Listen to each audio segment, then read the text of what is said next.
Joining us now on the phone line is Mr. Melik Abdul, Republican strategist. You'll see him on CNN. You'll see him on all the great news networks. Melik, how are you doing?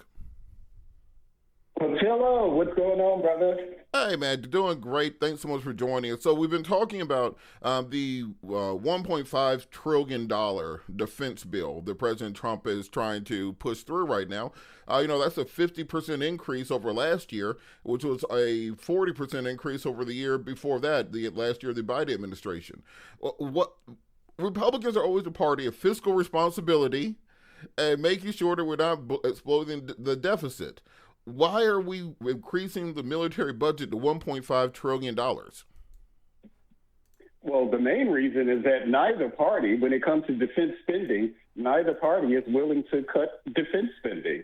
We saw recently, that was last year, where Donald Trump, he had a great idea. Yes, we should reduce the size of government, and he went around to all of the big agencies with the exception of the Department of Defense. Why would they not audit the Department of Defense? Why would they not do that at the Department of Defense when we know, we've talked about it before, and anybody who's paid any attention knows that the Pentagon has yet to actually pass an audit, and I can't even think of how many years ago. So the Trump administration wants to give more money because that gives more money to the same military-industrial complex that helped fund the war, whether that was between Russia and Ukraine or now what we're seeing in the Middle East. So to bluntly answer your question, why are we giving more money to the military? Because it is the one budget that over and over again across administrations that no one wants to touch, even though we know that's where a lot of the fraud and abuse actually is. Well, it's interesting because you said the one thing that our politicians on both sides of the aisle won't touch is the military budget, but the other thing is Israel. And in the same national defense authorization, you have Section 224, which will, according to it, this is what Massey and Ro Khanna released yesterday, essentially integrate the U.S. and Israeli militaries. It would allow us to share logistics, share technology transfers, share command and control. Essentially, it would give the same level of coordination that America has with NATO right now. It would allow us to have that with Israel. Why? I understand why we have that with NATO, because if Russia invades anybody, they're going to steam through NATO, steam through Europe first, so we need to coordinate with them. Also, it's our forward operating areas, but why do we need to be this closely integrated with the Israeli military, particularly given Netanyahu's bad habit of starting wars every couple weeks?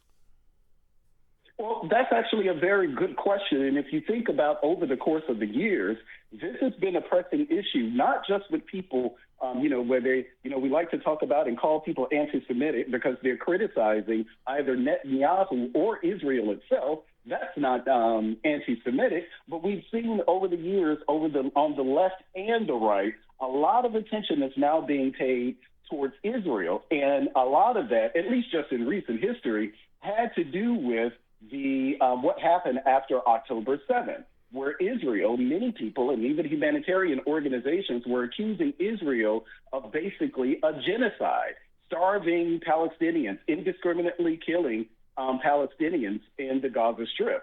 So there's a lot of rising resistance to Israel, but it's been in the making. I'm not convinced at all that if Kamala Harris were president of the United States, that we would have a different relationship with Israel when it comes to the expectation that when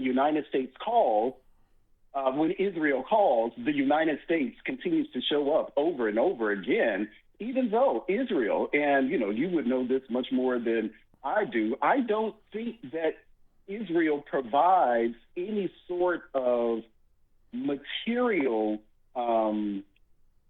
gain to the United States beyond its strategic location in the Middle East. Do they provide any resource to the United States? No, they don't. They are an oil exporter, but we're the world's largest net oil exporter. So it is mostly Just they are a military base for us in the Middle East, and the only way to control that region is we need a military base. That we need a colony there to control that region, and that's the agreement that we have with Israel. They are a forward operating base for us that can never throw us out or turn against us like some of our other Gulf allies. But before we run out of time, so we've seen President Trump's kind of death grip on the Republican Party tighten in recent weeks. As somebody who has never been afraid to actually criticize President Trump, what do you think it says for the party that it seems that his grip on the party is getting tighter, not looser, as time goes on? Like as his national poll numbers get worse, it seems that rank and file MAGA Republicans are getting even more in line with the Trump agenda. I'm actually seeing the opposite of that after what Donald Trump did when he endorsed Cassidy in Texas. That actually pissed a lot of Republicans off. I'm sorry, not Cassidy, Cornyn in Texas. I'm sorry, Paxton. Get it right, Melik. Paxton in Texas. And it pissed a lot of Republicans off because you could make the argument against a Thomas Massey. He's been a thorn in the president's side since Trump 1.0. You can make the argument that this was retaliation when it comes to Cassidy because he voted to convict Donald Trump, impeach Donald Trump. But you cannot say that with Cornyn, and Donald Trump pissed a lot of people off. And you saw what Cassidy did on that Iran resolution where he flipped his vote and ended up voting with Democrats. What we're seeing now, at least in the language, the positioning that people have now, is that a lot of them have already passed their primary. So it's nothing that Donald Trump can do to get another candidate in to kick them out of the race, which is what he did with Cassidy.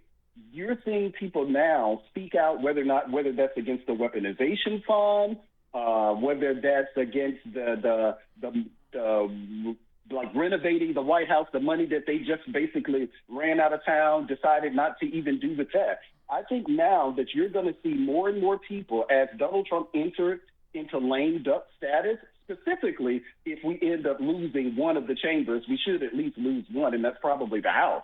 If we lose the House, you're going to see even more people distancing themselves for Donald Trump, and that chokehold, and I'll actually leave it with this. The chokehold, we won't know about the chokehold Donald Trump has on the Republican Party until midterms. Now, once the midterm results are out there, we'll actually see, because that will determine, despite what he and a lot of MAGA thinks, midterms will determine his legacy. And if we lose one of the houses, he will have a very, very difficult time pushing his legacy forward. It's dead. All right, we have literally a minute and a half. So one of our callers earlier asked this question about, do you think Trump will actually try to have a third term? I'm at the point now, I'm not ruling anything out. I think they will try to find a creative way to do it. Do you think that Trump will try to find a way to have a third term?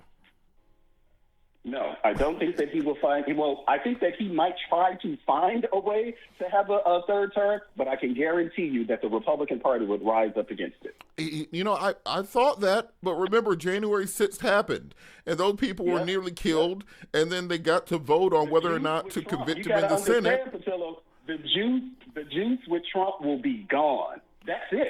He ain't got no more juice after this.